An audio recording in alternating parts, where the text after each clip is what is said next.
నమస్తే. ప్రస్తుతం మనము తెలంగాణ రాష్ట్ర ముఖ్యమంత్రి రేవంత్ రెడ్డి గారి నివాసం వద్దున్నాము.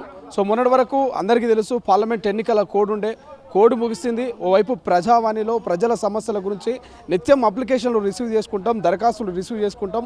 దానికి సంబంధించినటువంటి కొంత ఉన్నత అధికారులను ఏర్పాటు చేసినాం. ఆ సమస్యల్ని సాల్వ్ చేస్తామంటూ కూడా రాష్ట్ర ప్రభుత్వం చెప్పింది. సో వైపు ప్రజావాణి కూడా స్టార్ట్ అయింది మొన్న ఫ్రైడే రోజు. ఇవాళ మంగళవారం, ఈ రోజు కూడా ప్రజావాణి ఉన్నది.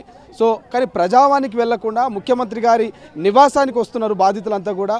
అసలు ముఖ్యమంత్రి గారి నివాసానికి ఎందుకు రావాల్సి వచ్చింది మాట్లాడదాం. గురుకుల టీచర్లు ఉన్నారు. సో అమ్మ, ఒకవైపు ప్రజావాణి అనేటువంటిది ఓపెన్ చేసిరు, అక్కడ మీకు ఏమైనా సమస్య ఉంటే అలా చెప్పుకోరి, కంప్లైంట్ ఇచ్చుకోండి అన్నారు. మళ్ళీ ముఖ్యమంత్రి గారి ఇంటికి ఎందుకు రావాల్సి వచ్చింది? సార్, తెలంగాణ గవర్నమెంట్ వచ్చిన తర్వాత, ఈ కాంగ్రెస్ గవర్నమెంట్ వచ్చిన తర్వాత మేము ఆల్రెడీ ప్రజావాణి స్టార్ట్ అయితే ప్రజావాణి దగ్గర గురుకుల వనిష్ఠుడు అభ్యర్థులం అందరం కూడా ప్రతి జిల్లాల నుంచి వచ్చి అక్కడ అప్లికేషన్స్ ఇచ్చాము. ఆల్రెడీ ప్రజావాణిలో ఇచ్చినాము. అక్కడ నుంచి మాకు ఎటువంటి రెస్పాన్స్ లేదు కాబట్టి మేము కలవని మంత్రులు లేరు, మేము కలవని ఎమ్మెల్యేలు లేరు. అక్కడ న్యాయం జరగట్లేదు కాబట్టి వాళ్ళందరూ ఏమంటున్నారంటే సీఎం దృష్టికి మేము తీసుకువెళ్తామని అంటున్నారు. కాకపోతే అసలు విషయం ఇక్కడ వరకు వచ్చిందా లేదా అనే క్లారిటీ కూడా మాకు లేదండి. సో అందుకోసమనే మాకు న్యాయం కోసమని మాకు జరిగిన అన్యాయం గురించి ఇక్కడ చెప్పాలని ఇక్కడికి వచ్చాం సార్ మేము. పోనీ ఇక్కడికి వస్తేనేమన్నా అక్కడ ప్రజావాణిలో కనీసం అధికారులు ఉంటారు, మీ అప్లికేషన్ అన్న తీసుకుంటారు. ముఖ్యమంత్రి గారి నివాసం లోపలికి పోనిస్తారా, అలో చేస్తారా? లేదండి, ఇక్కడ నివాసం నుంచి మమ్మల్ని ఇక్కడ వరకు తీసుకొచ్చారు. అక్కడ 140 సెక్షన్ ఉందనేసి అట్లీస్ట్ అక్కడ నిలబడనివ్వట్లేదు. 144 సెక్షన్ ఉందనేసి ఇక్కడ దాకా తీసుకొచ్చారులే, కానీ అక్కడ లోపలికి వెళ్ళే అవకాశం అయితే లేదండి. వాళ్ళు చెప్పేది ఒకటి ఉంది, జరిగేది ఒకటి ఉంది. మేము ఇక్కడ ఇంటి దగ్గరకు వస్తే ఎవరైనా కలవనిస్తాము, సీఎం గారికి మీ సమస్యల్ని ప్రత్యేకంగా మీరే చెప్పుకోవచ్చు అని అంటున్నారు. కానీ అక్కడికి అట్లీస్ట్ ఆ దరిదాపులకు వెళ్ళే ఛాన్స్ కూడా లేదండి. ప్రతి సామాన్యుని కలుస్తుంది, మాది ప్రజల పాలన అని చెప్పారు కదా, మరి నిజంగా ప్రజల్ని కలవట్లేదా ముఖ్యమంత్రి గారు? ప్రజల్ని కలవట్లేదండి. కలిస్తే మేము ఇక్కడ వచ్చి ఇక్కడ 500 మీటర్స్ 1 కిలోమీటర్ అవతలనే ఉండాలి. అసలు ఇక్కడ కూడా లేదంటున్నారు స్టాప్. మీరు పెద్దమ్మగుడిలో ఉండాలి, పెద్దమ్మగుడి దగ్గరే ఉంది మీ చెక్ పాయింట్, అక్కడ నుంచి మీరు లోపలికి రావడానికి లేదు అని అంటున్నారు వాళ్ళు. ఎవరైనా కలిసే ప్రయత్నం చేసిరా? అక్కడ నివాసం వద్ద ఎవరైనా కలిసిరా? ఆఫీసర్సే ఉన్నారు సార్. లోపలికి వెళ్ళి అడిగితే మాత్రం వాళ్ళ పిఏకి చెప్పండి, పిఏ వాళ్ళే మీ ప్రాబ్లం సాల్వ్ చేస్తారని అంటున్నారు. సార్, ఇప్పుడు మేము ఇక్కడికి సీఎం గారి ఇంటికి 10 టైమ్స్ వచ్చినాం. 10 టైమ్స్ వస్తే అసలు మాకు అపాయింట్మెంట్ ఇవ్వకుండా మమ్మల్ని పోలీసులు అవధాలు చెప్పి మమ్మల్ని ఎల్లగొట్టింది. మమ్మల్ని కల్పిస్తాం 10 టైమ్స్. ఇప్పుడు ఏం జరుగుతుంది అనేది ఈ గురుకుల ఇష్యూ రిలింక్విష్మెంట్ పైన హైకోర్టు ఇంటీరియం ఆర్డర్ ఇచ్చిన విషయం తెలుసు, గవర్నమెంట్ తెలుసు, గురుకుల బోర్డు తెలుసు, అధికారులు తెలుసు. మేము ప్రతి ఒక్క మినిస్టర్ని కలిసినాం, ఎమ్మెల్సీని కలిసినాం. కలిసిన తర్వాత ఎందుకు రెస్పాండ్ అవుతలేరు? బాధ్యత లేదా మీకు? చెప్పాల్సిన బాధ్యత లేదా? మేము ఓట్లేసి ప్రజాపాలన తెచ్చుకున్నాం. మేము కేసీఆర్ పాలన 10 సంవత్సరాల జీవితాలు నాశనమైన ఈ పాలన తెచ్చుకుంటే మరి ఆయనకు నీకు తేడా అయింది? నీకు తేడా బాధ్యత లేదా? మాకు సమాధానం చెప్పాల్సిన బాధ్యత లేదా? మరి అన్న అనగానే నేను ఉంటాను కదా, మరి కరెక్టేనా ఇది? ఒకసారి ఆలోచించాలి రేవంత్ రెడ్డి గారు, మీరు మా గురించి ఆలోచించాలి. ఇక్కడ 3,000 కుటుంబాలు ఇక్కడ రోడ్డున పడ్డాయి. ఇక్కడ మీరు మాకు న్యాయం చేయాలి. ఏం జరుగుతుందన్న విషయం ఇష్యూ తెలుసు గవర్నమెంట్కు, తెలిసినాక ఎందుకు రెస్పాండ్ అవుతలేదు? ఇవ్వనని చెప్పండి, డైరెక్ట్ ఇవ్వనని చెప్పండి. మా ఉద్యోగాలు మేము వేరే ప్రైవేట్ ఉద్యోగాలు చేసుకుంటాం. బాధ్యత ఉందా లేదా గవర్నమెంట్కు? ఇదేనా ప్రజాపాలన అంటే? దీనికి రేవంత్ రెడ్డి గారు ఖచ్చితంగా దీనికి రెస్పాండ్ కావాలి. ప్రతి ఒక్క మినిస్టర్ని కలిసినాం, ఎమ్మెల్సీని కలిసినాం, వాళ్ళు రెస్పాండ్ అవుతలేరు. బల్మూరు వెంకట్ గారిని కూడా కలిసినాం. బల్మూరు వెంకట్ గారు ఎలక్షన్ల ముందు ఒక విధంగా మాట్లాడి, ఎలక్షన్ అయిపోయిన తర్వాత ఒక విధంగా మాట్లాడుతున్నాడు. ఎలక్షన్ల ముందు ఒక విధంగా, ఎలక్షన్ అయిపోయిన తర్వాత ఒక విధంగా. ఎలక్షన్కు ముందు ఏం హామీ ఇచ్చారు, ఎలక్షన్ తర్వాత ఏమన్నట్టే ఆ క్యూ న్యూస్కి అటెండ్ అయ్యి తర్వాత మేము పర్సనల్గా కలిసినా కూడా ఖచ్చితంగా మీకు న్యాయం చేస్తాం, రిలింక్విష్మెంట్ ఇప్పిస్తాం, మేము న్యాయం చేస్తామని చెప్పేసి మాట్లాడడం జరిగింది వెంకట్ గారు. ఇప్పుడు అంటున్నారంటే ఇప్పుడు ఎలక్షన్స్ అయిపోయిన తర్వాత నేను ఒక ఏజెంట్ని మాత్రమే ప్రభుత్వానికి, మీకు మధ్యలో నా చేతులు ఏం లేదంటున్నారు. ఎంతవరకు న్యాయం అని ఒకసారి ఆలోచించవాలి వెంకట్ గారు. తీన్మార్ మల్లన్న గారిని కూడా ఇంతవరకు కలవడం జరిగింది. తీన్మార్ మల్లన్న కూడా ఆయన వాయిస్ ఆఫ్ పీపుల్, ప్రజల గొంతుగా అని చెప్పేసి మేము బలంగా తీన్మార్ మల్లన్నకు ఓటేసినాం. ఇదే కాంగ్రెస్ మొన్న జరిగిన ఎమ్మెల్సీ ఎన్నికలు ఓటేసిరు, అయితే 100% వేసినాం. ఆయన ప్రజల గొంతుక కాబట్టి వేసినాం. కాంగ్రెస్ పార్టీకి వేసినాం, బరాబర్ కాంగ్రెస్ పార్టీకి వేసినాం. ఎందుకంటే టీఆర్ఎస్ ప్రభుత్వం మాకు అన్యాయం జరిగింది. నిరుద్యోగులు 30 లక్షల మంది నిరుద్యోగుల జీవితాలు నాశనం అయిపోయినాయి. అందుకోసం ఈ కోరి మేము తెచ్చుకున్న ఈ ప్రభుత్వాన్ని తెచ్చుకున్న తర్వాత ఈ ప్రభుత్వంలో కూడా మాకు అన్యాయం జరుగుతాయి. ఎందుకు ఈ ప్రభుత్వం ఉండి? ఇదేనా అండి ప్రజాపాలన? ఇదేనా బాధ్యత లేదా ముఖ్యమంత్రి గారు? మీకు ఎమ్మెల్యేలు మీకు బాధ్యత లేదా? మినిస్టర్ మీకు బాధ్యత లేదా? ఎందుకు మౌనంగా ఉంటున్నారు? మీకు రెస్పాన్సిబిలిటీ లేదా? చెప్పండి, ఓపెన్గా చెప్పండి. ఇవ్వనని చెప్పండి. ఎట్టి పరిస్థితుల్లో మా సమస్య పరిష్కారం అయ్యేంత మాత్రం మేము వదిలిపెట్టే ప్రసక్తే లేదు. మల్లన్న కలిసినారు, ఏమన్నారు అక్కడ? మల్లన్న కలిస్తే నేను ఇప్పుడు సీఎం దగ్గరికి వెళ్తున్నాను, నేను మీ సీఎం గారి దృష్టికి మేము తీసుకెళ్తా అని చెప్పారు. మల్లన్న వచ్చేంత వరకు మేము ఇక్కడే ఉంటాం. మాకు సమాధానం ఖచ్చితంగా గవర్నమెంట్ ఇవ్వాలి. ఖచ్చితంగా సమాధానం చెప్పాలి మాకు ఖచ్చితంగా. ఎట్టి పరిస్థితుల్లో మేము వదులుకునే ప్రసక్తి లేదు, దీన్ని వదిలిపెట్టే ప్రసక్తి లేదు. ఖచ్చితంగా దీన్ని ఉద్యమాన్ని తీవ్రతరం చేస్తాం. ఎందుకంటే 3,000 కుటుంబాల జీవితాలు రోడ్డున పడతాయి ఇప్పుడు గవర్నమెంట్ పట్టించుకోకపోవడం వల్ల. ఇంత అన్యాయం ఉంటుంది అండి ప్రజాపాలనలో. మెయిన్ ఇష్యూ ఏందా 3,000 కుటుంబాలు రోడ్డు మీద రావడం? సార్ ఫస్ట్ ఈ ఇష్యూ ఎక్కడ స్టార్ట్ అయిందంటే ఫస్ట్ మాకు గురుకుల నోటిఫికేషన్ లాస్ట్ గవర్నమెంట్ వచ్చినప్పుడు 9,210తోని మాకు ఫస్ట్ నోటిఫికేషన్ ఇచ్చింది సార్. హడావిడిగా ఎగ్జామ్స్ పెట్టేశారు. లాస్ట్ గవర్నమెంట్ పోయే ముందు మాకు ఆగస్టు 3 నుంచి మాకు ఎగ్జామ్స్ జరిగినాయి. ఒక్కొక్క అభ్యర్థికి ఒక్కొక్క సెంటర్ ఒక్కొక్క జిల్లాలో వేశారు. మేము తెలంగాణ మొత్తం తిరిగినాం ఎగ్జామ్స్ రాయడం కోసం. అటు ఇటు కష్టపడి ఎగ్జామ్స్ రాసేసినాం. ఎగ్జామ్స్ రాసిన తర్వాత ఎలక్షన్ కోడ్ వచ్చేసింది. ఎలక్షన్ కోడ్ వచ్చిన తర్వాత కాంగ్రెస్ గవర్నమెంట్ వచ్చిన తర్వాత ఏం చేశారంటే ఫస్ట్ మాకు 1:2 లిస్టులు రిలీజ్ చేశారు. 1:2 లిస్ట్ రిలీజ్ చేయడం వాళ్ళు డైరెక్ట్గా ఏం చేశారంటే మేము రాసిన ఎగ్జామ్స్లో ఫస్ట్ లెక్చరర్స్ ఉంటాయి, డిఎల్ ఉంటుంది, జేఎల్ ఉంటుంది, పీజీటీ ఉంటుంది, టీజీటీ ఉంటుంది. వీళ్ళ గవర్నమెంట్ వచ్చిన తర్వాత ఏం చేసిందంటే ఫస్ట్ స్కూల్స్ లిస్ట్ రిలీజ్ చేసింది. స్కూల్స్ లిస్ట్ రిలీజ్ చేయడం వల్ల ఏం జరిగిందంటే ఫస్ట్ మాకు జరిగిన అన్ని ఎగ్జామ్స్లో కూడా డిఎల్కి, జేఎల్కి, పీజీటీకి ఫస్ట్ పేపర్ 1 కామన్ ఉంది. పేపర్ 1 కామన్ ఉంది. జేఎల్కి, పీజీటీకి 2 పేపర్స్ కామన్గా ఉన్నాయి. మేము మొత్తం 3 పేపర్స్ రాస్తాం. సో 2 పేపర్స్ కామన్గా ఉండడం వల్ల ఆటోమేటిక్గా ఇందులో మెరిట్లో ఉన్న అభ్యర్థులే అన్ని ఎగ్జామ్స్లో కూడా వాళ్ళే 4 మెరిట్లో ఉన్నారనమాట. ఇప్పుడు 1:1లో ఒక్కొక్క అభ్యర్థి కూడా మాకు 4 ఉద్యోగాలు వచ్చినాయి, 3 ఉద్యోగాలు వచ్చినాయి అంటున్నారు. కాబట్టి వాళ్ళు ఎవ్వరు కూడా సపరేట్ పేపర్స్ రాయలేదు. అందరికీ ఒకటే పేపర్, అందరికీ ఒకటే కామన్ పేపర్ పెట్టడం వల్లనే ఒక్కొక్క అభ్యర్థికి 4 ఉద్యోగాలు వచ్చినాయి. సో వీళ్ళు ఏం చేశారంటే స్కూల్స్కి లిస్ట్ రిలీజ్ చేసిండ్రు. పీజీటీ రిలీజ్ చేయడం వల్ల జేఎల్లో, డిఎల్లో ఉన్న టాపర్సే మళ్ళీ ఇక్కడ పీజీటీలో కూడా ఉన్నారు. పీజీటీలో అపాయింట్మెంట్ ఆర్డర్స్ తీసేసుకున్నారు. మళ్ళీ సేమ్ ఇదే అభ్యర్థులని జేఎల్కి పిలిచిండ్రు, మళ్ళీ ఇదే అభ్యర్థులని డిఎల్కి పిలిచిండ్రు, మళ్ళీ ఇదే అభ్యర్థులని కింద ఉన్న ట్రైన్డ్ గ్రాడ్యుయేట్ టీచర్స్కి పిలిచిండ్రు. సో అన్నిట్లలో కామన్గా మొత్తంగా ఎవరైతే ఫస్ట్ స్టార్టింగ్ నుంచి మెరిట్లో ఉన్నారో వాళ్ళకే 4 ఉద్యోగాలు ఇచ్చేసిండ్రు. ఇక్కడ మాకు అన్యాయం జరిగింది. ఈ అన్యాయం జరిగిన తర్వాత వెంటనే మేము ఏం చేసినాం, గవర్నమెంట్ దృష్టికి తీసుకెళ్ళినాం. అప్పుడే అక్కడ కాంగ్రెస్ భవన్ ఉంటుందిగా, గాంధీ భవన్కి వెళ్ళి అక్కడ చెప్పినాం. ఆ రోజు అక్కడ ఎమ్మెల్సీ గారు ఉన్నారు, అక్కడ ఇచ్చాం లెటర్స్. తర్వాత ప్రజావాణి స్టార్ట్ అయితే అన్ని డిస్టిక్ల వాళ్ళ నుంచి ప్రతి రోజు వచ్చి ఇచ్చిండ్రు. ప్రజావాణి అప్పుడు రోజు జరిగింది, తర్వాత వీక్లీ అయింది. డైలీ వచ్చి ఇచ్చారు. ఆ ప్రజావాణిలో ఇచ్చిన రిప్రజెంటేషన్స్కి ఇంతవరకు రెస్పాన్స్ లేదు. తర్వాత మళ్ళీ ఎలక్షన్ కోడ్ వచ్చింది. మళ్ళీ ఎలక్షన్ కోడ్ రాకముందు ఎమ్మెల్సీ గారిని కలిసినాం. బల్మూరి వెంకటన్నని కలిస్తే ఆయన ఏమన్నాడు, మీకు న్యాయం చేస్తామమ్మా అని చెప్పేసి అప్పుడు అక్కడ ఆమరణ నిరాహార దీక్ష చేసినాం. నిరాహార దీక్ష అప్పుడు 5 రోజులు జరిగిన తర్వాత మీ సమస్యలు మేము పరిష్కరిస్తాము, గవర్నమెంట్ దృష్టికి తీసుకెళ్తాము, మీకు న్యాయం చేస్తామన్నారు. న్యాయం చేస్తామన్నా కూడా మాకు వీళ్ళ మీద నమ్మకం లేక మేము కోర్టుకు వెళ్ళినాం. కోర్టు వెళ్తే సుప్రీంకోర్టు గైడ్లైన్స్ ప్రకారం ఒకటే నోటిఫికేషన్లో ఒక అభ్యర్థికి 1 ఉద్యోగం మాత్రమే ఇవ్వాలి.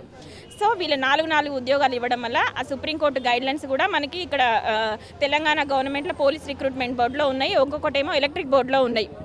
వాటిని బేస్ చేసుకొని ఇంటరీమ్ ఆర్డర్స్ ఇచ్చింది కోర్టు. ఇంటరీమ్ ఆర్డర్స్ ఇచ్చి మీరు చేసే ప్రాసెస్ తప్పు, రైట్ ప్రాసెస్లో చేయండి అని కోర్టు నుంచి గైడ్లైన్స్ ఉన్నా కూడా ఇవి నేను కూడా I'm one of the petitioner అండి. ఈ కేసులో 21 మంది వేసిన కేసులో నేను కూడా ఒక పిటిషనర్ని. మాకు న్యాయం జరగాలి అని చెప్పేసి మీ ఇంటీరియం ఆర్డర్స్ కూడా ఇచ్చింది. సో ఇప్పుడు గవర్నమెంట్ ఏం చేస్తుంది, ఇంటీరియం ఆర్డర్స్ కూడా పక్కకు పెట్టేసి వాళ్ళు ఏం చేస్తున్నారంటే ఫస్ట్ 1:1లో వాళ్ళని క్యాండిడేట్స్ని ఫిల్ చేసి మిగిలిన అభ్యర్థులకి అన్యాయం చేసేలాగా ఉంది. బ్యాక్లాగ్ పెట్టి వీళ్ళ ఖాతాలో ఇంకొక నోటిఫికేషన్ రిలీజ్ చేసి ఈ జాబులన్నీ కాంగ్రెస్ గవర్నమెంట్ ఖాతాలో వేసుకోవాలని చూస్తుంది. కాకపోతే మేము మాత్రం మాకు న్యాయం జరిగే వరకు ఈ ఇష్యూని మాత్రం వదిలిపెట్టాము. మేము మళ్ళీ కావాలంటే మళ్ళీ కోర్టు నుంచి ఆర్డర్స్ తెచ్చుకోవడానికైనా కూడా సిద్ధంగా ఉన్నాం. ఇప్పుడు ప్రభుత్వాన్ని ఏం చేయమంటున్నారు మీరు? అంటే ఆ యొక్క 3 జాబులు ఎవరికైతే గవర్నమెంట్ నుంచి మేము వేడుకునేది ఒకటే, ఫస్ట్ కాలేజెస్ ఫిల్ చేయండి. కాలేజెస్ ఫిల్ చేసిన తర్వాత స్కూల్స్కి రండి. కాలేజెస్ ఫిల్ చేస్తే కాలేజెస్లో జాయిన్ అయ్యే వాళ్ళందరూ కాలేజెస్లో జాయిన్ అయిపోతారు. మిగిలిన పోస్టులలో మేము వస్తాం, మిగిలిన స్కూల్స్లో మేము ఉంటాం. మీరు అన్నిట్లో ఇప్పుడు కూడా మళ్ళీ గవర్నమెంట్ ఏం చేయాలని అనుకుంటుంది, ఫస్ట్ స్కూల్స్ ఫిల్ చేయాలని చూస్తుంది. స్కూల్స్ ఫిల్ చేయాలని చూస్తే స్కూల్స్లో ఆల్రెడీ కాలేజెస్ వచ్చిన వాళ్ళు అది వస్తుందో రాదో తెలియనప్పుడు ముందు ఇక్కడ జాయిన్ అయిపోతారు కదా. ఇక్కడ జాయిన్ అయిపోయిన తర్వాత మళ్ళీ వీళ్ళని డౌన్ మెరిట్ ఆపరేట్ చేసి మళ్ళీ పైకి తీసుకెళ్లాలని చూస్తుంది. ఈ 9,000 జాబులలో గవర్నమెంట్ కేవలం ఫిల్ చేసేది 3 నుంచి 4,000 ఉద్యోగాలే, మిగిలిన 5,000 ఉద్యోగాలు బ్యాక్లాగ్ వెళ్ళిపోతున్నాయి. ఇంకెవరైనా మాట్లాడుతూ ఇక్కడ ప్రధానంగా ప్రభుత్వం వాళ్ళ రాజకీయ స్వప్రయోజనాల కోసం ఇక్కడ ఉన్నటువంటి గురుకుల అభ్యర్థుల గొంతు కోయడం అనేది జరిగింది. వాళ్ళు ఏవైతే 30,000 మందికి హడావుడిగా అపాయింట్మెంట్లు ఇచ్చి పార్లమెంట్ ఎన్నికల్లో లబ్ధి పొందాలి అనే ఉద్దేశంలో మాకు అన్యాయం చేయడం అనేది జరిగింది. వాళ్ళు అప్పుడు అవరోహణ క్రమాన్ని పాటించి డిఎల్, జేఎల్, పీజీటీ, టీజీటీ అట్లా ఇచ్చినట్టయితే ప్రతి ఒక్కరికి న్యాయం జరిగేది. అట్లా ఇవ్వకపోవడం వల్ల ఒకే అభ్యర్థికి 3-4 పోస్టులు రావడం అనేది జరిగింది. కాకపోతే ఆ ఒక్క అభ్యర్థి ఒకే జాబ్ చేస్తాడు కానీ 3-4 జాబులు చేయలేడు కదా. ఇప్పుడు మేమేం డిమాండ్ చేస్తున్నాం అంటే ఒక్క అభ్యర్థికి ఒక పోస్టు, ఆయనకు నచ్చిన పోస్ట్ ఇవ్వండి. సో మిగతా 3 పోస్టులు మిగతా అభ్యర్థులతో ఫిల్ చేయండి. సో మేము మెరిటే. సో నాకు రాష్ట్ర స్థాయిలో 54 ర్యాంక్ వచ్చినప్పటికీ ఉద్యోగం రాని పరిస్థితి. ఈ జేఎల్లో రాలేదు, పీజీటీలో రాలేదు. సో ఇట్లా అన్నిట్లో నష్టపోవడం అనేది జరిగింది. వాళ్ళు చేసినటువంటి తప్పుకి మేము శిక్ష అనుభవించాల్సి వస్తుంది. టీచర్ కావాలనే మాకాల అట్లే మిగిలిపోవడం అనేది జరిగింది. సో ఇప్పటికైనా ప్రభుత్వం వెంటనే సో దీన్ని ఒకసారి మళ్ళీ అవరోహణ క్రమంలో నింపి ప్రతి ఒక్కరికి న్యాయం చేయాలని కోరుతా ఉన్నాం. ఇది మొత్తం మీద ప్రభుత్వం చేసిన తప్పుకు కామన్ పేపర్ పెట్టడం వల్ల ఒకే జాబ్కి 4 ఎలిజిబిలిటీ 4 సెలెక్ట్ అవ్వడము సో కొంత మాకు ఇబ్బందిగా మారుతూ ఉంది. కాబట్టి సో ఫస్ట్ అయితే జేఎల్కి సంబంధించినటువంటి డిఎల్కి సంబంధించినటువంటి ఉద్యోగాలు ఫిల్ చేయాలి అని చెప్పేసి చెప్తా ఉన్నారు. చాలామంది చాలా డిస్ట్రిక్ట్ల నుంచి వచ్చారు. ఒక్కసారి మనం చూసుకోవచ్చు, ఇవాళ మంగళవారము ప్రజావాణి కార్యక్రమం కూడా ఉంటుంది ప్రజాభవన్లో. కానీ ప్రజావాణి ఉన్నప్పటికీ కూడా ముఖ్యమంత్రి గారింటికి చాలామంది తరలి వచ్చుతున్నారు. సో ఏం పేరు బాబాయ్ నీ పేరు? నా పేరు ఆంజనేయులు. ఆంజనేయులు. ఎట్లా నీది కూడా గురుకులన్నా? హ్యాండిక్యాప్డ్ లేకున్నట్టున్నారు. అవునవును. ఓకే, ఎట్లా ఉద్యోగము వచ్చి కూడా ఇబ్బంది అవుతున్నదా? ఎట్లా అనిపిస్తున్నారు? మంచి మెరిట్ కొట్టి కూడా మెరిట్ ఏం లేదు, 1:2లో ఉన్నాం మేము. ఇప్పుడు మళ్ళీ డౌన్ మెరిట్ లిస్ట్ మాకు వస్తుంది అనమాట. ఓకే, ఎందుకు ఇంత దూరం రావాల్సి వచ్చింది? ఆడ ప్రజావాణిలో పెట్టిరు కదా, ఆడ సమస్యలు చెప్పుకోమని. ఆడ మా వాళ్ళు అందరు పోయారు, ఆడ కాలే. ఇంకా సీఎం సార్ చెప్దామని వచ్చినాం మేము. ఈయన సీఎం సార్ కలుస్తున్నాడా మరి? కలుస్తారంటే పోయిరంట, ఒక అపాయింట్మెంట్ ఇచ్చారు. 4 మెంబర్స్ పోయిరంట. వాళ్ళతో మాట్లాడుతున్నాడు. వాళ్ళు వచ్చిన తర్వాత తెలుస్తుంది మాకు ఏదో ఒకటి. ఇంతకుముందు ఎప్పుడైనా వచ్చిరా అన్న ఇక్కడికి సీఎం గారిని కలవడానికి? మేము ఇంతకుముందు మా గురుకుల అభ్యర్థి తరపున వచ్చినామండి. దాంతోపాటు ఆ సమయంలో మేము కోరినప్పుడు మాకు మా సమస్యకి అనేది సొల్యూషన్ దొరకలేదు. కాబట్టి మళ్ళీ మేము రావాల్సి వచ్చింది. స్టేట్ వైజ్ ఈరోజు తెలంగాణ స్టేట్లో ఉన్నటువంటి అన్ని డిస్ట్రిక్ట్ వాళ్ళు ఈరోజు అందరూ వచ్చేసిండ్రు. ఆల్ సబ్జెక్ట్ వాళ్ళు వచ్చిండ్రు. అది కూడా గురుకులలో ఉన్నటువంటి 1:2 క్యాండిడేట్స్ మాత్రమే. ఎందుకంటే మాకు కావాల్సింది మేము ఏం కోరుకుంటున్నాము, government down merit list follow కండి, డిసెండింగ్ ఆర్డర్ అనేది ఫాలో కండి. మాకు ఉన్నటువంటి పోస్టులలో ఏవైతే డిగ్రీ లెక్చరర్ పోస్టుల నుంచి జూనియర్ లెక్చరర్ నుంచి పీజీటీ నుంచి టీజీడీ మాకు ఆ పోస్టులు అనేది ఆ విధంగా ఫిలప్ చేస్తే మిగిలినటువంటి బ్యాక్లాగ్లో ఉన్నటువంటి 1000 మందికి లైఫ్ ఇచ్చిన వాళ్ళు మీరు అవుతారు. మేమేమి మిమ్మల్ని సపరేట్ కొత్త పోస్టులు ఏమి క్రియేట్ చేయండి అని చెప్పలేదు. ఉన్నటువంటి పోస్టులను బ్యాక్లాగ్ వేయకుండా డౌన్ మెరిట్ లిస్ట్ ఫాలో అయితే మిగిలిన వాళ్ళకు కూడా అందరికీ న్యాయం జరుగుతుంది. అది మా ప్రధాన డిమాండ్ ఇక్కడ ఉన్నటువంటిది. సో ఇది మొత్తం మీద కొత్త పోస్టుల నియామకాలు ఏం చేయొద్దు. ఉన్నటువంటి 9000 పోస్టులు ఏవైతున్నాయో ఆ పోస్టులకు సంబంధించి కూడా డౌన్ మెరిట్కి సంబంధించినటువంటి ఫాలో అవుతే మీరు సో మొదటగా జేఎల్ కావచ్చు, డిఎల్ కావచ్చు, ఇట్లా వరుస క్రమంలో వస్తూ ఉంటే ఇక గురుకులకు సంబంధించినటువంటి ఎవరైతే బ్యాక్లాగ్ ఉన్నారో 1:2లో మాకు ఉద్యోగాలు వస్తాయి, మా బ్రతుకులు బాగుపడతాయంటూ కూడా వాళ్ళు మొరబెట్టుకున్నటువంటి పరిస్థితి. గతంలో ప్రజావానికి కూడా మేము చాలాసార్లు వెళ్ళాం, ఎన్నో దరఖాస్తులు ఇచ్చినాం, అయినప్పటికీ ఎటువంటి ఫలితం కనిపించలేదు. సో ఎటకేలకు మళ్ళీ ముఖ్యమంత్రి గారి నివాసానికి వచ్చినాం. సో కొంత నమ్మకము కలుగుతూ ఉంది. ఎందుకంటే ముఖ్యమంత్రి గారిని అపాయింట్మెంట్ కోరితే కొంత కలుస్తామని చెప్తారని చెప్తా ఉన్నారు. వీళ్ళతో పాటు గురుకుల కాకుండానే ఇంకొంతమంది స్టాఫ్ నర్సింగ్లు హౌసింగ్ సంబంధించిన వాళ్ళు ఉన్నట్టున్నారు. ఒకసారి వాళ్ళతో కూడా మాట్లాడదాం. ఇప్పటికే పోలీసులు 500 మీటర్స్ దూరంలోనే వాళ్ళని ఆపే ప్రయత్నం చేస్తూ ఉన్నారు. ఒక రిఫరెండం ఒక లెటర్ కూడా వాళ్ళు పట్టుకున్నటువంటి పరిస్థితి. అమ్మా ఏందమ్మా లెటర్? ఏంది లెటర్? అసలు ఏంది మీ సమస్య? మేము వచ్చాక చెప్తామండి సార్. ఏఎన్ఎం సార్, మాకు 12 నెలలుగా శాలరీస్ లేవు. ఆ ప్రాబ్లం కోసం వచ్చాం సార్. యాక్చువల్లీ ఏ జాబ్స్? ఏఎన్ఎంస్ అండి. మేము అవుట్ సోర్సింగ్ ఏఎన్ఎంస్. 12 నెలల నుంచి శాలరీస్ లేవు కాబట్టి ఒకసారి సీఎం సార్ని కలిసి చెప్దామని వచ్చాం. మిగతా వాళ్ళు ఎవరన్నారమ్మా? మాట్లాడేవాళ్ళు ఎవరన్నారు? ఎవరైనా సబ్జెక్టు ఎవరన్నారు మాట్లాడేవాళ్ళు? ఏంది మీకు ఏం సమస్య ఏంది? అంటే శాలరీస్ వస్తలేవు? సాలరీస్ వస్తలేదండి మాకు. సాలరీ వస్తలేదు. 1 year అవుతుంది ఇప్పటికి. అందుకోసమే సాలరీ లేకపోవడం వల్ల పెద్ద వాళ్ళకి అందరికి జరగడం జరిగింది, చెప్పడం జరిగింది. 1 year నుంచి జీతాలు రాకపోతే మీరు ఎందుకు బయటకు రాలేదా? 1 year నుంచి ఎందుకు మరి ఆగిరు సార్? 1 year నుంచి జీతాలు రాకపోతే ఇప్పుడు 6 నెలలు అయింది ప్రభుత్వం వచ్చి. గతంలో వేరే ప్రభుత్వం ఉండే, అప్పుడు అడిగిరా ప్రభుత్వం? అప్పుడు కూడా వెళ్ళినాం సార్, కమిషనరేట్ ఆఫీస్కి వెళ్ళినాము. అక్కడ నిజామాబాద్ డిస్ట్రిక్ట్ కలెక్టర్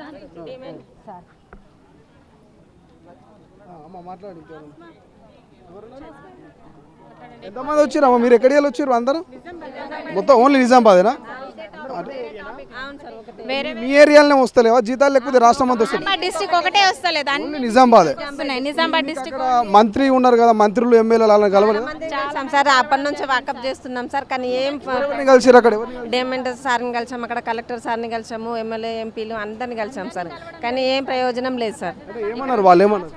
అంటే స్టేట్ బడ్జెట్ వస్తేనే రిలీజ్ అయితేనే మేము ఇస్తాము అని చెప్పేసి అంటున్నారు. రాష్ట్రం అంతటి వచ్చి మీ నిజామాబాద్కి ఎందుకు రాలేదు? అదే మరి అది డిఎంఎండ్ వచ్చే సార్ ప్రాబ్లం వల్లనే సార్, ఆయన చేయడం వల్లనే 7 డిస్టిక్ వాళ్ళకి రిక్రూట్మెంట్ ఒకటేసారి రిలీజ్ చేశారు సార్. అందులో వాళ్ళకి 6 డిస్టిక్ వాళ్ళకే వస్తున్నాయి సార్ శాలరీస్. మాకు రిక్రూట్మెంట్ కూడా 1 year 2 years లేట్ చేశారు సార్. మాకు అపాయింట్మెంట్ ఆర్డర్ లేట్ ఇచ్చారు. మళ్ళీ తర్వాత మాకు శాలరీస్ కూడా వాళ్ళకి వస్తున్నాయి కంటిన్యూస్, కానీ మాకు రావట్లేదు 1 year నుంచి. జాయిన్ అప్పటి నుంచి June 19 నుంచి రిక్రూట్మెంట్ చేశారు సార్. అప్పటి నుంచి ఇప్పటివరకు శాలరీస్ లేవు సార్. మేము ఇంకా అప్పటి నుంచి ఫాలోఅప్ చేస్తూనే ఉన్నాము, ఇక్కడికి వస్తూనే ఉన్నాము, వెళ్తూనే ఉన్నాం, కానీ ఏం ప్రయోజనం లేదు సార్. వస్తేనే స్టేట్ బడ్జెట్ వస్తేనే రిలీజ్ చేస్తేనే వస్తాయని చెప్తున్నారు, కానీ సార్ ఇప్పటివరకు స్టేట్ బడ్జెట్ ఎన్నిసార్లు రిలీజ్ అవుతున్నది కానీ రావట్లేదు సార్. వచ్చింది లేదు ఇదివరకు, వస్తాయి అనుడే చెప్పుడు ఉంది, కానీ ఇదివరకు సాలరీ వచ్చింది లేదు. కనీసం ఒక 2 నెలలు వేసినా కానీ మాకు గడుస్తుంది కదా సార్. పిల్లలు మేము స్కూళ్ళు చాలా అవుతున్నాయి, ఇప్పుడు ఎట్లా ఉండాలి అంత చాలా ఆర్థిక ఇబ్బందులు అవుతున్నాయి సార్. మా రిక్వెస్ట్ ఏంటంటే మాకు బడ్జెట్ రిలీజ్ చేయాలని, అంతే మా రిక్వెస్ట్. 1 year నుంచి మీ కుటుంబాలు ఎట్లా పోషిస్తారు, మీరు ఎట్లా, మీ పరిస్థితి ఏంది? ఇస్తున్నామంటే ఇక తప్పనిసరిగా అప్పులు అంటే అన్ని ప్రతిదీ బంగారం కానీ అవి కానీ ఇవి కానీ అన్ని అప్పుల పాలే ఉన్నాం సార్. అందరం ప్రతి ఒక్కళ్ళం ఉన్నాం, అందుకని. ఎవరమ్మా అయితే మొత్తం అప్పులు చేసుకొని 1 year నుంచి మీరే? అవును సార్. నువ్వు మాట్లాడు, నీకు ఎక్కువ మొత్తం అంటే గోల్డ్ ఉన్నది మొత్తం కూడా మేము బ్యాంకులోనే పెట్టేసుకున్నాం సార్. అసలు ఏం కూడా మా దగ్గర లేవు. మాకు తినడానికి తిండి కూడా లేదు సార్. చిన్న పిల్లల్ని పట్టుకొని మరి మేము స్టార్టింగ్ 2021లో ఈ నోటిఫికేషన్ వేస్తే 2023లో ఇచ్చారు సార్ మాకు. అది మళ్ళీ లేట్ కావడం వల్లనే మమ్మల్ని బాగా ఇబ్బంది పెట్టారు సార్. చిన్నపిల్లలు పట్టుకొని కూడా అప్పుడు కలెక్టర్ ఆఫీస్కి చాలాసార్లు తిరిగినాం సార్. అంటే పోస్టింగ్స్ మాకు రిక్రూట్ చేయండి అని అప్పుడు కూడా బాగా 1.5 year తిరిగితే 3 times మాకు వెరిఫికేషన్ పెట్టేసి ఇచ్చారు సార్. అప్పుడు చిన్నపిల్లలు పట్టుకొని విలేజ్లలో తిరుక్కుంటూ మేము రూరల్లో సర్వీస్ చేస్తాం సార్. మేము పిల్లల్ని పట్టుకొని మేము డబ్బులు లేకున్నా కానీ బస్కి కానీ ఆటోలో కానీ ఛార్జెస్ పెట్టుకొని మరీ వెళ్తున్నాం సార్. అసలు తినడానికి తిండి కూడా లేదు సార్. గోల్డ్ మొత్తం అన్ని బ్యాంక్లోనే ఉన్నాయి. అసలు మాకు ఇప్పుడు వచ్చినా కానీ సాలరీస్ వచ్చినా కానీ అవి మొత్తం అప్పులకే వెళ్ళిపోతాయి సార్. పిల్లలు కూడా వాళ్ళ మొహం చూస్తుంటే అసలు వాళ్ళు తినలేక, వాళ్ళని చూసి మాకు తినలేక చాలా అంటే చాలా ఇబ్బందులు ఉన్నాయి సార్. ఈసారి నా సార్ ఏదైనా ఒకటి చేసి మాకు సాలరీ వచ్చేటట్టు చూస్తే మేము చాలా సార్ని ఎప్పటికీ మర్చిపోలేము సార్. ఇప్పుడు కాంగ్రెస్ ప్రభుత్వం వచ్చింది, రేవంత్ రెడ్డి గారు మేము అందరిని ఆదుకుంటామన్నారు, ప్రజాపాలన అన్నారు. సో అటువంటి నమ్మకం లేదా మీకు? రేవంత్ రెడ్డి గారు వరకు ప్రజాపాలన కూడా చాలా సార్లు వెళ్ళినాం సార్. ప్రజాపాలనకు వెళ్ళినాము, డిఎంహెచ్ ఆఫీస్కి వెళ్ళినాము. అక్కడ 9 వరకు కూడా వెయిట్ చేసిన రోజులు ఉన్నాయి సార్. 9 వరకు వెయిట్ చేసినాం నైట్ పిల్లల్ని పట్టుకొని. ఇంటికి వెళ్ళేసరికి 12-1 అవుతుండే సార్. అసలు మేము ఇంటికి వెళ్తామా, ఇంకెక్కడైనా యాక్సిడెంట్ ఇది అవుతామని కూడా మాకు తెలియదు సార్. అట్లాంటి టైంలో కూడా మేము డ్యూటీలు చేసుకుంటూ ఇంట్లో అసలు అమ్మ నాన్నలు అందరూ తిట్టుతున్నారు సార్. అసలు ఇది ఏం డ్యూటీ, అసలు ఇది డ్యూటీ అయినా ఎందుకు చేస్తున్నాం మీరు వరకు, సాలరీ లేదు, అసలు డ్యూటీస్ వదిలేసాను అని డైలీ తిడుతున్నారు సార్. మేము చాలా మెంటల్గా బాగా సఫర్ అవుతున్నాం సార్. అసలు జాబ్స్ రాకపోయినా కానీ మేము ఇంట్లో హ్యాపీగా ఉండేవాళ్ళం సార్. ఏదో ప్రైవేట్లో చేసుకుంటూ కూడా మేము హ్యాపీగా పొట్ట ఏదో వెళ్ళ తీసుకున్నాం. కానీ ఇప్పుడు మరీ ఘోరంగా అసలు జాబ్స్ అని చెప్పుకోవడానికే ఉంది తప్పించి అసలు ఏ రకంగా కూడా మాకు హెల్ప్ఫుల్ లేదు సార్. జీతం ఎంత వస్తుందమ్మా మీకు? అది వచ్చేంత వరకు కూడా తెలియదు సార్. మాకు జాయిన్ అయినప్పటి నుంచి లేదు, ఇప్పటి వరకు కూడా ఒక్క సాలరీ లేదు సార్. అది వచ్చేంత వరకు కూడా మాకు తెలియదు, అది వస్తుందో లేదో కూడా మాకు తెలియట్లేదు. మాకు అట్లా డైలమాలో ఉంచేస్తున్నాడు సార్. ఇప్పుడు ఇస్తాము అప్పుడు ఇస్తామని చెప్తున్నారు తప్పించి మేము ప్రతిసారి తిరుగుతూనే ఉంటున్నాము కదా తప్పించి ఎవరు మా పైన. ఏం చేస్తుంటారు మీరు డైలీ రోజు? ఏఎన్ఎంగా పల్లె దవాఖానలో సర్వీసెస్ చేస్తూ ఉంటాం సార్. అంటే చిన్నపిల్లలకి టీకాలు ఇవ్వడం కానీ అట్లాంటివి చేస్తూ ఉంటాము. మేము పల్లెటూర్లలో అంటే మాకు వెళ్ళడానికి కూడా మాకు ఆటోలు వెళ్ళావు. ట్రావెలింగ్ చార్జెస్ ఎవరు ఇస్తారు మరి? మీరు అటు పోవడం మేమే తీసుకొని వెళ్ళాలి సార్. మాకు అసలు ఎవరు ఇవ్వరు. మాకు ఎక్కడి నుంచి ఎక్కడ షిఫ్ట్ చేస్తారో కూడా తెలియదు, ఏ విలేజ్ ఇస్తారో తెలియదు.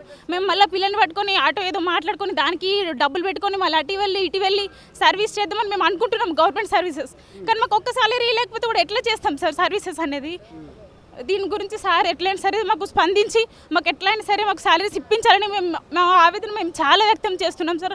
ప్రతి ఒక్కళ్ళు సార్ చాలా ఇబ్బందులు పడుతున్నారు. ఎన్నో ఇప్పుడు మీరు మాకు శాలరీస్ ఇచ్చినా కానీ అవి బాకీలకి వెళ్ళిపోతాయి సార్. మేము అంతా బయట బాకీలు తీసుకొచ్చి మరీ చేసుకుంటున్నాం వదులుకోకుండా. జాబ్ కదా చేసుకుందాం ఎందుకు వదులుకుంటే, అసలు ఈ జాబ్ కూడా లేని వాళ్ళు ఉన్నారు సార్. డిగ్రీ చేసి రోడ్ల మీద తిరుగుతున్నారు. కానీ ప్రతి నెల 1వ తారీఖు జీతాలు పడుతున్నాయి. గత ప్రభుత్వంలో కేసీఆర్ ఉన్నప్పుడు అసలు జీతాలు వేయలేదు, 15-16 తారీఖు దాకా వేసిండు.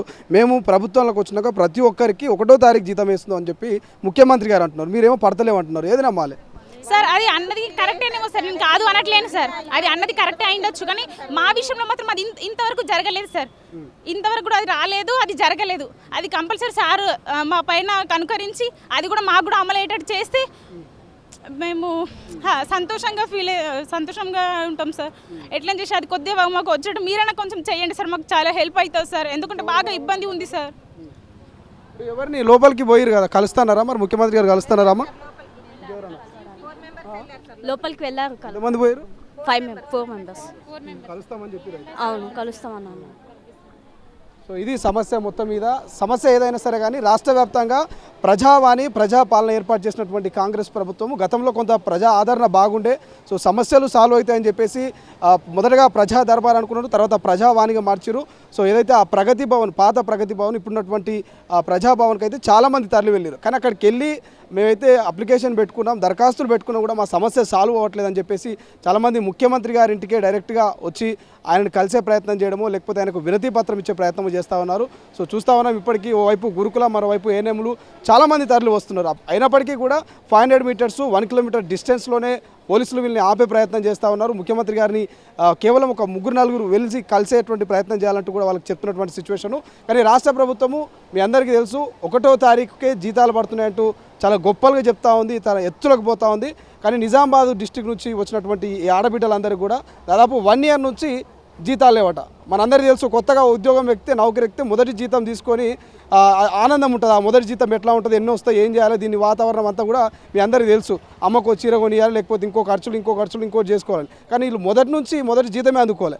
1 ఇయర్ నుంచి ఇలా పనిచేస్తూ ఉన్నారు కానీ మొదటి జీతం అందుకునేటువంటి పరిస్థితి. సొంత ఖర్చులతో ఇక టీకాలకు కానీ గ్రామాలకు కానీ పోతున్నటువంటి సిచ్యువేషన్ మనకు కనిపిస్తుంది. సో చూద్దాం మరి ప్రభుత్వం మరి వీరి విషయంలో ఎటువంటి సానుకూలమైనటువంటి స్పందన ఉంటుందా, మరి ఎటువంటి స్పందన ఉంటుంది. ఒకసారి ఇప్పటికి వీళ్ళు 4 అయితే లోపలికి వెళ్ళారు. సో చూద్దాం. ఇంకొంతమంది అక్కడ ఉన్నారు గురుకులకు సంబంధించిన వాళ్ళని కూడా పోలీసులు ఇక్కడిని ఆపేసే ప్రయత్నం చేశారు. వాళ్ళు కూడా ఒక 4-5 మంది లోపలికి పోయారు, మాట్లాడి వస్తాం ముఖ్యమంత్రి గారితో అని చెప్పేసి 1:2 ఏదైతే జాబ్కి సంబంధించినటువంటి మెరిట్లో వాళ్ళు ఇబ్బంది పడుతున్నటువంటి సిచ్యువేషను. సో వీళ్ళంతా కూడా ప్రజాపాలన ప్రజావాణికి వెళ్లకుండా ముఖ్యమంత్రి గారి నివాసానికి అయితే వస్తున్నటువంటి సిచ్యువేషన్. ఒక రకమైనటువంటి వాతావరణం అయితే నెలకొంది ముఖ్యమంత్రి గారి నివాసం వద్ద. కొంత హైటెన్షన్ అని కూడా చెప్పుకోవచ్చు. ఎందుకంటే అక్కడికి వెళ్ళకుండా ఇక్కడికి వెళ్ళడానికి కూడా ప్రధాన రీజన్ మనకు కనిపిస్తుంది. ఒక అమ్మ ఇక్కడ కూర్చుంది. అమ్మ వీళ్ళు వెళ్ళిరా, లోపలికి వెళ్ళిన వాళ్ళు వచ్చిరా బయటికి? సార్ వాళ్ళని పిలవమంటారా? పిలువురు కానీ ఏమంటారు వాళ్ళు? వాళ్ళే చెప్తే మేలు సార్, వాళ్ళని పిలుస్తాం. పిలువురు ఒకసారి కొంతమంది లోపలికి పోయారు, వాళ్ళు ఇక్కడ మాట్లాడుతున్నట్టున్నారు. వాళ్ళతో కూడా మాట్లాడేటట్టు ప్రయత్నం చేద్దాం. సో బాబు మీరే సమస్య మీద వచ్చారు, మీ వాళ్ళు ఉన్నారా ఒకసారి? సో వీళ్ళంతా కూడా లోపలికి పోయొచ్చున్నారు. అన్న ఏమన్నా లోపల ఈరోజు గురుకుల రిలింక్విష్మెంట్ కోసం 200 మంది విద్యార్థులతో ఈ సీఎం ఇంటిని ముట్టడించడం జరిగింది. వాళ్ళు మమ్మల్ని ఒక 10 మందిని రిప్రజెంటేటివ్గా పెట్టి మిగిలిన వారిని పక్కకు పెట్టడం జరిగింది. ఆ 10 మంది నుంచే ఒక 4గురిని సీఎంని అపాయింట్మెంట్ ఇప్పిస్తామని తీసుకుపోయి లోపలికి పిఎస్ గారిని కలవడం జరిగింది, పర్సనల్ సెక్రటరీ గారిని. ఆయన మనకు చెప్పిన విషయం ఏంటంటే మీ సమస్యని సాల్వ్ చేయడం నా వంతుగా బాధ్యత అని ఒక 3గురిని సంగీతం మేడం అనే సెక్రటరీ పిఎస్ దగ్గరికి పంపిస్తాను, మీరు ఆమెను కలిసి మీ ఇష్యూని చెప్పండి, మళ్ళీ మాకు మేడం రేవంత్ రెడ్డి గారికి చెప్తుంది, మీకు ఈ 2 రోజులలో దాని గురించి పూర్తి సమాచారం మీకు అందిస్తాం, ఇప్పుడు మాత్రం మీరు మా కోఆపరేటివ్ చేస్తూ ఉండండి అని చెప్పారన్న. ముఖ్యమంత్రి గారు కలవలేదండి. ముఖ్యమంత్రి గారు కలుద్దామనే అనుకున్నాము, బట్ మమ్మల్ని తీసుకుపోయి మళ్ళీ జయపాల్ రెడ్డి గారు మాట్లాడారు, పిఎస్ గారు. మిగతా వాళ్ళు ఎవరైనా కలిసిరాక నాయకులు ఎవరు ఉన్నారా? తీన్మార్ మల్లన్న గారు వచ్చారండి ఈరోజు. జెన్యూన్ ఇష్యూ వీళ్ళు ఒక 4 నెలల నుంచొని పాపం నిద్రాహారాలు మానేసి ఉంటున్నారు, వాళ్ళ సమస్యని పరిష్కరించండి అని పిఎస్ గారికి తీన్మార్ మల్లన్న గారు కూడా చెప్పడం జరిగిందండి. Thank you so much. ఇది ప్రజాపాలన అంటూ చెప్తున్నటువంటి కాంగ్రెస్ ప్రభుత్వం మీద రోజు కొంత వ్యతిరేకత పెరుగుతుంది. ఎందుకంటే ప్రజావాణిలో సమస్యలు సాల్వ్ కాకపోవడమా, లేకపోతే మరి మంత్రులు ఎమ్మెల్యేలు స్థానికంగా ఈ సమస్యలకు ఒక రకమైనటువంటి చెక్ పెట్టకపోవడమా, కారణం ఏదైనా కావచ్చు. కానీ కొంత వ్యతిరేకత మాత్రం పెరిగేటువంటి అవకాశం కనిపిస్తుంది. ఎందుకంటే ఏకంగా ముఖ్యమంత్రి గారి నివాసం వద్దకు, ముఖ్యమంత్రి గారి నివాసం ముట్టడికి తరలి వస్తూ ఉన్నారు ఇటు గురుకుల టీచర్లు కావచ్చు, అటు ఏఎన్ఎంలు కావచ్చు. సో దీనికి సంబంధించి ప్రభుత్వం మరి ఎటువంటి చర్యలు తీసుకోబోతుంది, ఎటువంటి ముందస్తు జాగ్రత్త తీసుకోబోతుందో చూడాల్సిన అవసరం ఉంది. ఏదేమైనా కొంత భరోసా ఇచ్చారు, సో సాల్వ్ చేస్తామన్నటువంటి ఒక నమ్మకం ఇచ్చారు.